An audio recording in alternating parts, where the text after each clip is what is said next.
Joe Parfanuk here, and welcome to my YouTube channel. Today's video, we are going to go over my profit and loss statement for January of 2024. This will give you a real insight of a seven-figure seller's income versus expenses and how much we actually take home at the end of the day. I'm going to break down each line so you can have a better understanding of this. This statement was prepared by my CPA using QuickBooks, which is a great software you should get for your Amazon business. With that being said, let's get into the statement so you can see the exact breakdown. And as always, if you got value, please drop a like, comment, and subscribe. Thank you guys for watching. Let's get into it. What's up, guys? So I'm going to dig into my profit and loss statement for January of 2024. So the first top part, so this was generated through QuickBooks, by the way.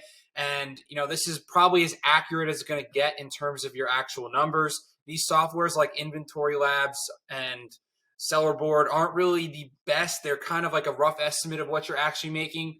QuickBooks kind of tracks it to the T, and then when you have a CPA go through it, it's really going to get you the most accurate numbers. Obviously, if you're starting small, you might want to get QuickBooks and run it yourself. There's a bunch of tutorials on how to do it on YouTube, but this is how it was done with my CPA. I'm going to break down each line so you can get a realistic idea of how much we actually make as a seven-figure Amazon seller.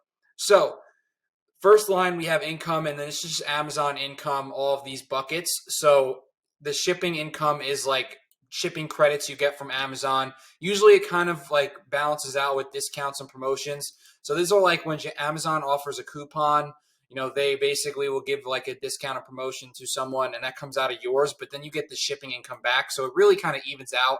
It's like rebates you get. It's hard to explain, but it always like kind of evens out in the end. So I don't really worry about those two lines. And then we have Amazon sales, so 95K in sales, and then the refunds are 7,000. So this was just returns. January was a pretty big return month, so this is pretty high for me. Normally, we do about 3, 4, 5,000 in returns a month, which is not too bad. But yeah, so 7,000 was the returns. The reason why it was so bad is because anyone who ordered in October got to return it in January. They had like an extended period because of the holidays. And then we have reimbursements, which are also income. This is just like when a shipment gets lost or something gets lost in the warehouse, you get reimbursed for that. So that was kind of thrown into the income pile.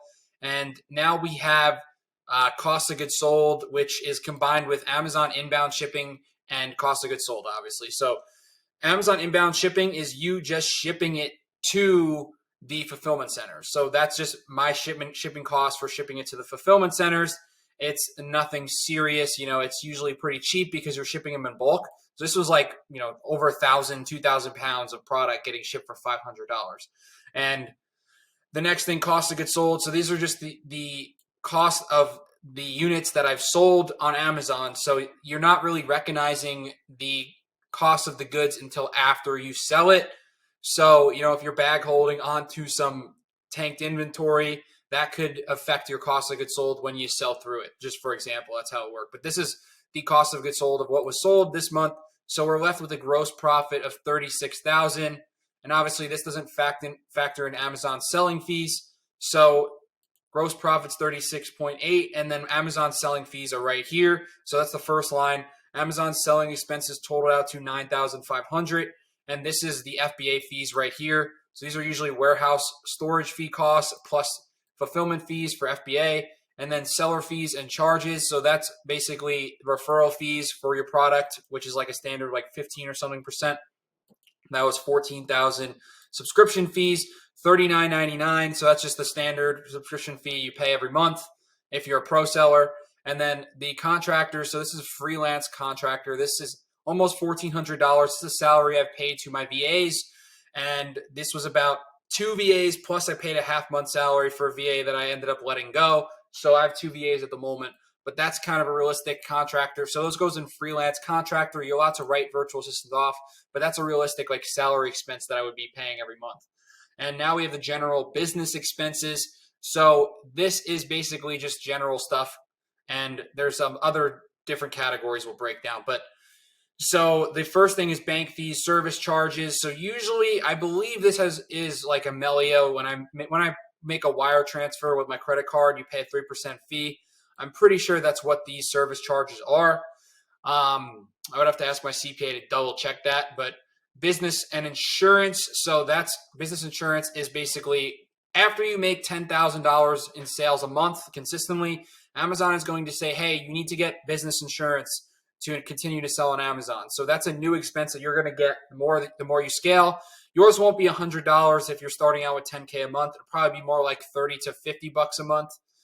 Probably even less. It might be like $20 to $30 a month if you're only doing 10K in sales.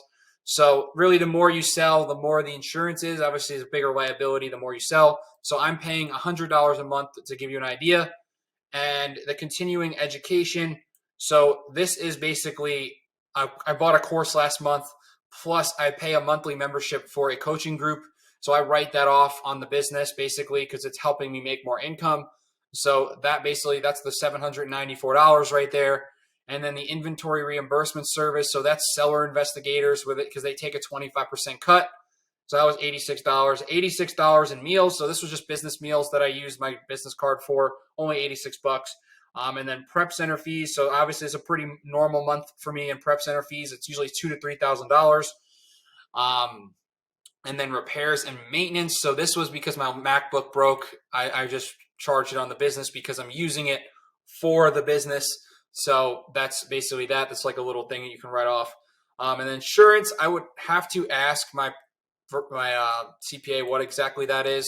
Not 100% sure. And then accounting fees, $299 a month. So that's what I pay my CPA, Jake Rader, $299 a month. And obviously, if you're paying any of these and you don't see what it is, like you should double check to confirm and check the transaction. That's what I do with my CPA every month, but he just finished it. So I'm going to have to go through some of this with him. And then consulting fees are $89 a month. So $89 basically is Jeff Schick. I have him on retainer. I pay him $89 a month, helps me with account health issues and stuff like that. And we got our final bucket here. So we have office expenses, which is merchant account fees, and then software and apps. So the software and apps is just basically all my softwares. They cost $600 combined. And obviously that's a high end because I'm using like wholesale softwares and everything else too. Seller Amp, Smart Scout, Inventory Labs, Seller Board. What else? Keepa. I pay for Keepa twice because I have virtual assistants. So it kind of adds up over time, but you can start out with $100 in software expense if you're doing it really early on. And then we have supplies, so $199.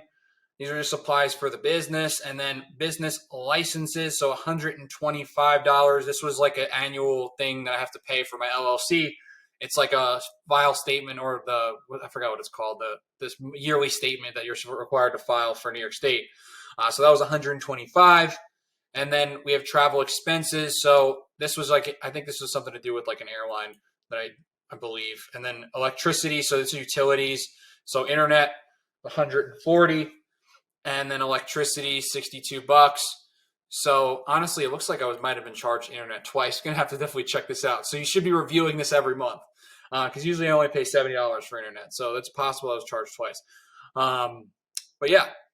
That's total utilities, total expenses, $26,000, net operating income, $10,439. Then just credit card rewards were an extra $50, nothing crazy. But yeah, so that is the total final income of $10,489. Obviously, we have a bunch of different expenses in here. We have coaching income and stuff like that. So reality, the real kind of gross or net profit margin would be closer to 15%. There are some expenses that I just use for sake of writing off because they are allowed to be deducted. So yeah, that's pretty much a typical month. This was a pretty kind of a higher month. I had some really good products selling really well. Usually I do around 10 to 12 net margin, but this was closer to 15%. So just wanted to show you guys the realistic breakdown of what a 7-figure seller makes every single month selling on Amazon and what my expenses are. So you kind of know as you start to scale and stuff like that. But I hope this video helped, and I hope it helps you understand the exact breakdown and that us gurus, quote unquote, actually make money selling on Amazon, as you can see here. So yeah, thank you guys for watching, and I appreciate it. And as always, if you got value, please drop a like, comment, and subscribe. Thank you guys for watching. See you on the next one.